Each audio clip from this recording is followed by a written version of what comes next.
Hello, viewers. Good evening and welcome to our news.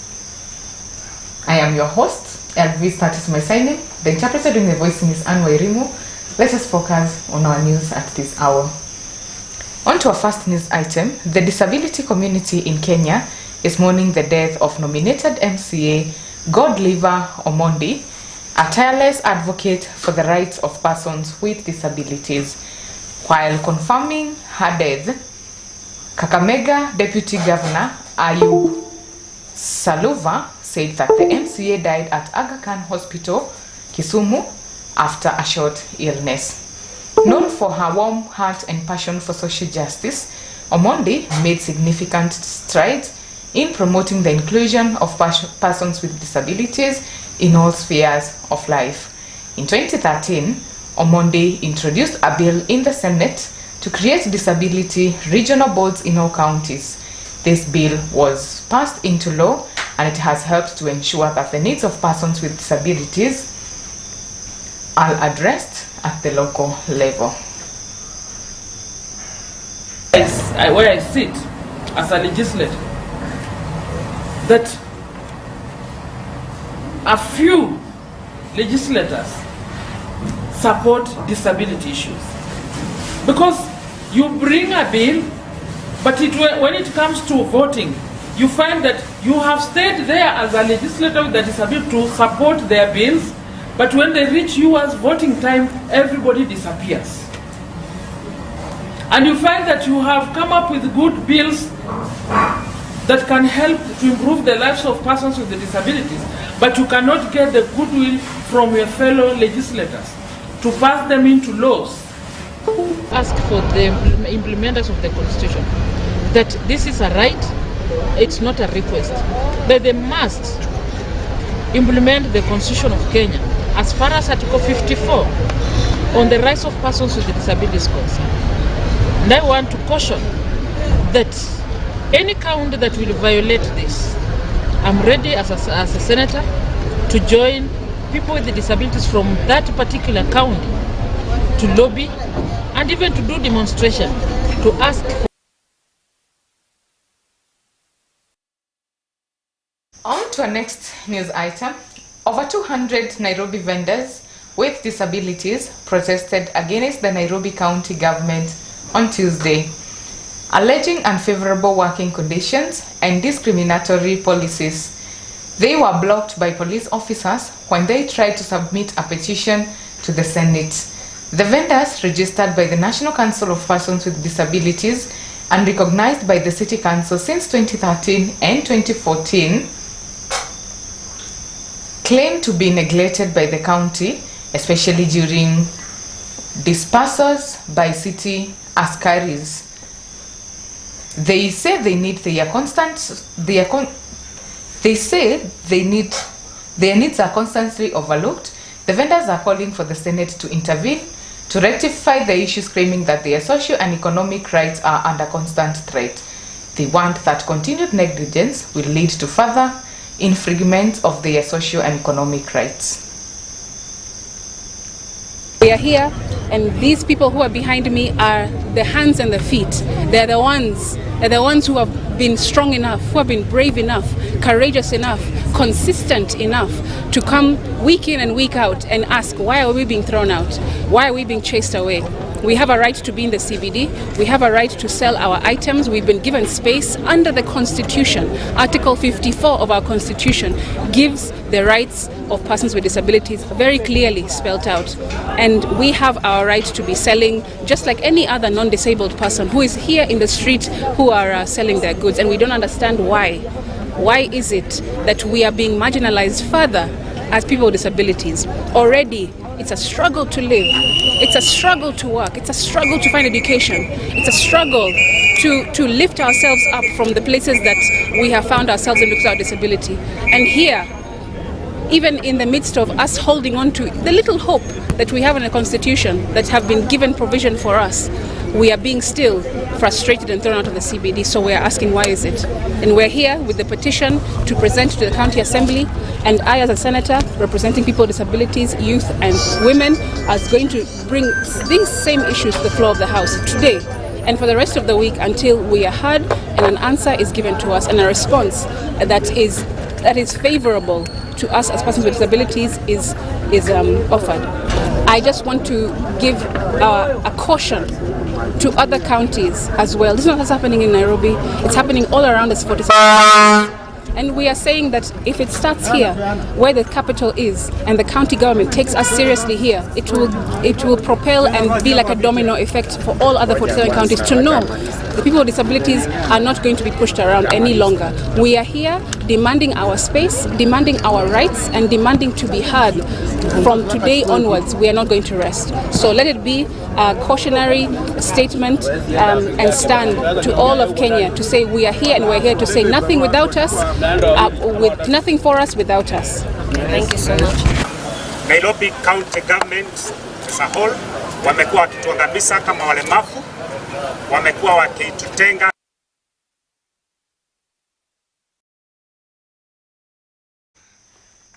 On to our next news item. Kenya and Romania signed 4 major memorandums of understandings on Tuesday at the State House in Nairobi during a visit by Romanian President Klaus Iohannis to President William Ruto.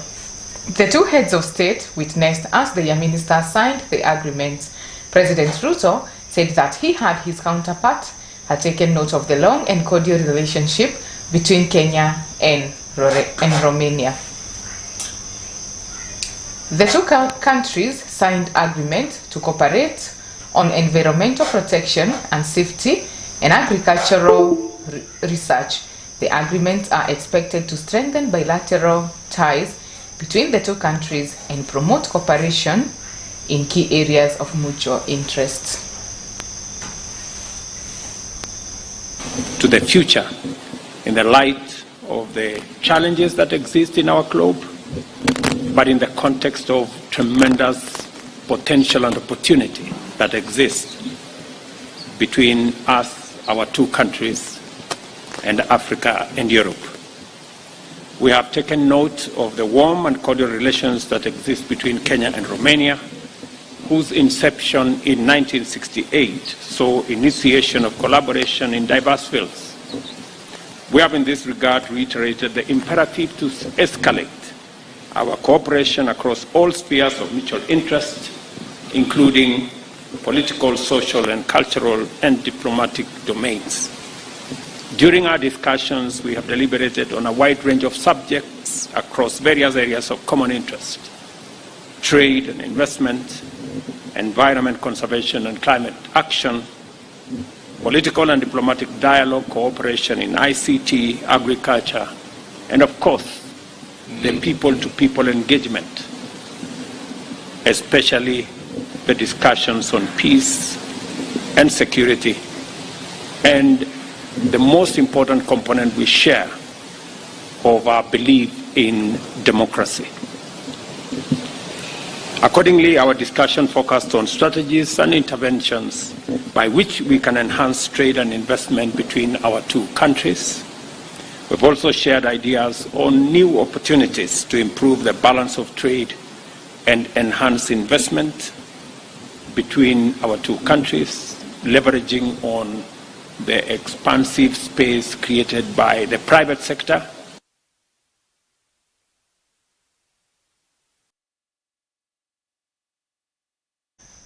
On to our next news item. Anjeri Njoroge, the woman at the center of the 17 billion metric tons of diesel importation, has been found safe. She was reported missing after recording a statement at the Directorate of Criminal Investigation last Thursday. 5 days later, she accompanied her lawyer to the Mombasa Law Courts. Businesswoman Anjeri Njoroge has narrated that there were people who were after her speaking outside court on Tuesday, and through her lawyer, Cliff Ombeta, said was blindfolded and taken to the house in the middle of Karura Forest from the DCI headquarters. Ombeta said Anne was abandoned at Nyayo in Embakasi on Monday. Nimekuwa nikisubiri kila wakati kupewa import permit ambayo sikuwa ninajua inahitajika, na wakati tunasubiri nilienda kumuona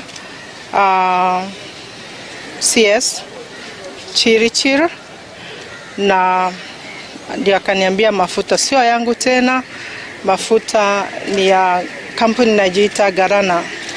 Kaambia sijauza mafuta yangu wala sija sign mkataba na hiyo kampuni inajiita Garana, kwa hivyo mafuta ni yangu. Ndio akasema haiwezekani na nifanye kwenda kwa CID headquarters kurecord statement, na nikafanya vile, na kufika pale after kumaliza ndio ilikuwa wakati wangu wa kutoweka. Kwa hii mali ni ya Anjeri, kwa sababu kisema hatutakuruhusu ufanye biashara hapa ama ulete mizigo hapa. So hii system ambayo tunakuwa nayo ni aina gani hiyo? Hii ni sheria aina gani? Hii ni serikali aina gani? Kama serikali yenyewe ndio majambazi, sisi tutaenda wapi? Ataenda wapi? Ni mtu mfanyibiashara tena kwa miaka mingi, si mtu mdogo, ana kampuni zake na amepeleka mafuta nchi zingine nyingi sana. Mafuta yangeletwa hapa hivi yalete bei iwe chini kidogo, inakuwa ni shida. Sasa ananyang'anywa kwanza, alafu anaambiwa asirudi hapa tena.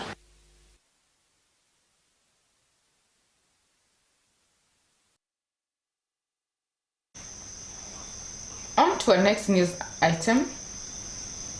The Council of Governors is now calling for the Kenya Medical Supplies Authority, KEMSA, to be independent and accountable to counties. COG Health Committee Chair Muthomi Njoki said that the KEMSA's operations are too interfered with and called for the law to be changed to allow for more representatives of the COG on the KEMSA board. Njoki said that KEMSA is currently under the control of the national government, which has led to interference in its operation. He said that this has resulted in a number of problems, including shortages of drugs and medical supplies in hospital. Njoki said that the COG is proposing that KEMSA be made an independent agency with its own board of directors. The board would be composed of representatives from the COG, national government, and the private sector. It's not only in terms of capitalizing them, giving money, but we should also give them support by ensuring that we have minimal interference with what happens in KEMSA as a government, by giving them the autonomy to be able to operate. I have said, and I will reaffirm that again, that it is not possible for KEMSA to be autonomous and efficient if they keep on getting instructions from out there in the Council of Governors, in the Ministry of Health, and from many other part of government. If we give them opportunity to supply, let us give them the autonomy they deserve and audit them out of their own efficiency or inefficiency coming from within. KEMSA has been having an issue in terms of the meeting the demand for the counties. The referral rate for drugs is been around 60%, which the efficient and normal is around 95%.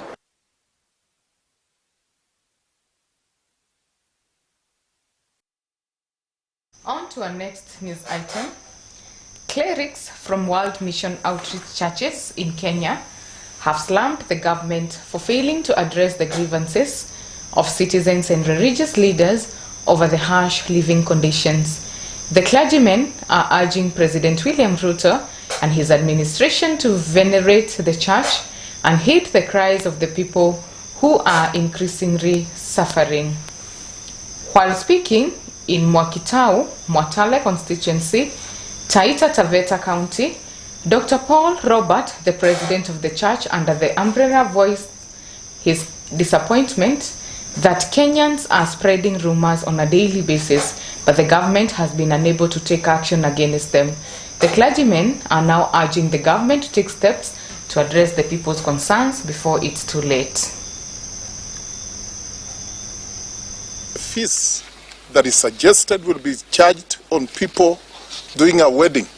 That will be double taxation, because as a church we buy marriage books at 25,000 from the government so that we can register marriages. And so charging the same people again, the much that was proposed, it is double taxation. And two, it will discourage the young people from getting married in a godly way. And therefore, at the end, then probably that can only encourage LGBTQ and prostitution and other things, which we don't want to see in this nation. On to our next news item. Traffic on the Nairobi-Mombasa highway was paralyzed on Tuesday after River Sultan overflowed due to the ongoing El Nino rains. This adds to the growing list of rivers that have been overflowed, including River Tana, which has displaced residents on Mororo. The Kenya Red Cross has identified 3 regions that are currently at a high risk from the rains: Western Kenya, the Lake Basin, and the South Rift region. The Secretary General of the Kenya Red Cross, Adris Ahmed, said that the ongoing El Nino rains and its impact are a difficult situation for the country. So far, at least 50 people have been killed by flash floods across the country.